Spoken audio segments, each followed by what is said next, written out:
Hi hello నమస్తే నేను మీ శ్రీలతని welcome back to Kalyan Shri ఈరోజు మన రెసిపీ వచ్చేసి అందరికీ ఎంతో ఇష్టమైన చల్ల పునుగులు అండి. దీన్ని ఎలా ప్రిపేర్ చేసుకోవాలి అనేది వీడియోలో క్లియర్గా చూపిస్తానండి.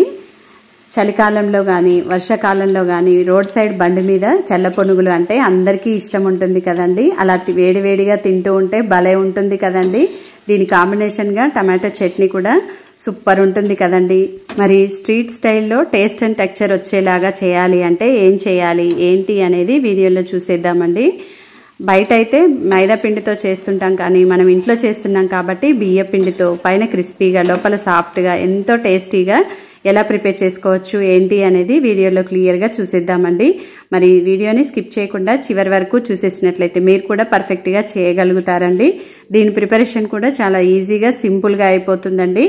ఆయిల్ అనేది కూడా ఎక్కువగా పీల్చుకోకుండా లైట్గా ఉంటుందండి. ఎన్ని తిన్నా కానీ బియ్యం పిండితో చేస్తున్నాం కాబట్టి ఏం పర్వాలేదండి. మరి ఆ ప్రాసెస్ ఏంటి, ఏ విధంగా ప్రిపేర్ చేసుకోవాలి ఏంటి అనేది వీడియోలో చూసేద్దాం. ఫస్ట్ టైం కనుక మన ఛానల్ని చూస్తున్నట్లయితే సబ్స్క్రైబ్ చేసుకోండి, నచ్చినట్లయితే లైక్ చేయండి, ఫ్రెండ్స్ అండ్ ఫ్యామిలీ మెంబర్స్కి షేర్ చేయండి. వీడియోలోకి వెళ్ళిపోయి చూసేద్దాం. ముందైతే మిక్సింగ్ బౌల్లోకి 1/2 కప్పు వరకు పుల్లటి పెరుగును, ఒక 2-3 స్పూన్ల వరకు వాటర్ని వేసుకొని పెరుగుని ఇక్కడ బాగా చిలుక్కోవాలండి.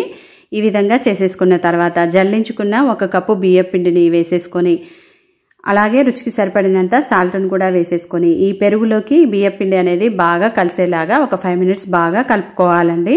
ఇలా కలుపుకున్న తర్వాత ఇప్పుడు ఈ బియ్యం పిండిలో జిగురుదనం రావడం కోసం 2 స్పూన్ల వరకు మైదా పిండి, 1 స్పూన్ వరకు బొంబాయి రవ్వను వేసుకోవడం వలన ఇవి క్రిస్పీగా వచ్చేస్తాయండి. అలాగే మీరు మైదా వద్దనుకుంటే మైదా ప్లేస్లో గోధుమ పిండినైనా వేసేసుకొని ఇక్కడ చూపించిన విధంగా మరొక 5 మినిట్స్ బాగా కలుపుకున్న తర్వాత మరి కొంచెం వాటర్ని యాడ్ చేసుకొని బ్యాటర్ కన్సిస్టెన్సీ అనేది ఈ విధంగా ఉండేలాగా బాగా బీట్ చేస్తున్నట్లుగా మిక్స్ చేసుకోవాల్సి ఉంటుందండి. మీరు స్పూన్తో అయినా లేదంటే చేత్తోనైనా కానీ ఒక 5 to 10 మినిట్స్ బాగా బీట్ చేస్తూ కలుపుకోవాలన్నమాట.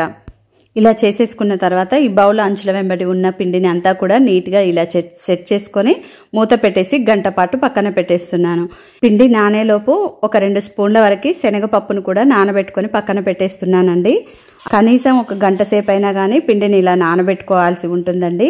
ఆ తర్వాత మరొక 5 నిమిషాలు ఈ పిండిని బాగా బీట్ చేస్తున్నట్లుగా మిక్స్ చేసుకున్న తర్వాత ఈలోపు మనకి శనగపప్పు అనేది కూడా చక్కగా నానిపోయి ఉంటుంది కదండి. వాటర్ అంతా కూడా వంపేసుకొని పప్పుని మాత్రమే వేసేసుకోవాలి. అలాగే ఒక మీడియం సైజ్ ఉల్లిపాయని చిన్న ముక్కలుగా కట్ చేసుకున్నది ఇలా నలిపేసుకోవాలి. ఆ తర్వాత సన్నగా తరిగి పెట్టుకున్న పుదీనా, కరివేపాకు, కొత్తిమీర, పచ్చిమిర్చిని కూడా ఇందులోకి వేసేసుకోవాల్సి ఉంటుందండి. చిన్నపిల్లలు కనుక ఉన్నట్లయితే పచ్చిమిర్చిని స్కిప్ చేసి రుచికి సరిపడినంత సాల్ట్ని అడ్జస్ట్ చేసుకున్నట్లయితే టేస్ట్ అనేది చాలా బాగుంటుందండి. ఇవన్నీ వేసుకున్న తర్వాత కూడా బాగా మిక్స్ అయ్యేలాగా కలుపుకోవాలండి.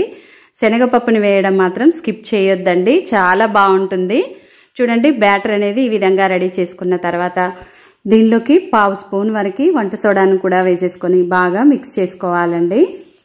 ఇలా మిక్స్ చేసుకున్న తర్వాత తడి చేత్తోని ఈ పిండిని తీసుకొని మనం బోండాల్లాగా వేసేసుకోవడమే అనమాట.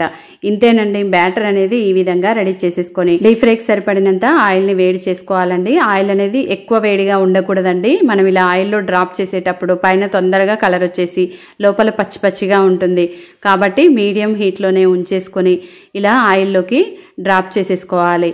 మరీ ఎక్కువగా వేసుకోకుండా ఆయిల్కి సరిపడినన్ని మనం తీసుకున్న కడాయికి సరిపడినన్ని వేసేసుకొని ఫ్రీగా ఫ్రై అయ్యేలాగా అటు ఇటు తిప్పుకుంటూ చక్కగా ఫ్రై చేసుకోవాలన్నమాట. మీడియం టు హైలోకి మధ్యలో స్టవ్ని ఉంచేసి అటు ఇటు తిప్పుకుంటూ ఇక్కడ చూపించిన విధంగా ఇలా చేస్తూ ఫ్రై చేసుకోవాలి. ఈ విధంగా ఫ్రై చేసుకోవడం వలన ఇవి ఎర్రగా ఫ్రై అయ్యి క్రిస్పీగా ఉంటాయండి. లోపల కూడా అసలు పిండి ఉండలు అనేది లేకుండా గుల్లగా సాఫ్ట్గా వచ్చేస్తాయన్నమాట. ఆయిల్ అనేది కూడా అస్సలు పీల్చుకోవండి. ఇంతేనండి, మిగతా పిండితో కూడా ఇదే విధంగా ఫ్రై చేసుకున్న తర్వాత సర్వింగ్ బౌల్లోకి తీసుకొని సర్వ్ అవుట్ చేసేసుకోవడమే. ఎంతో రుచిగా ఉండే పైన క్రిస్పీగా లోపల సాఫ్ట్గా ఉండే చల్ల పునుగులు అనేవి చక్కగా రెడీ అయిపోయాయి.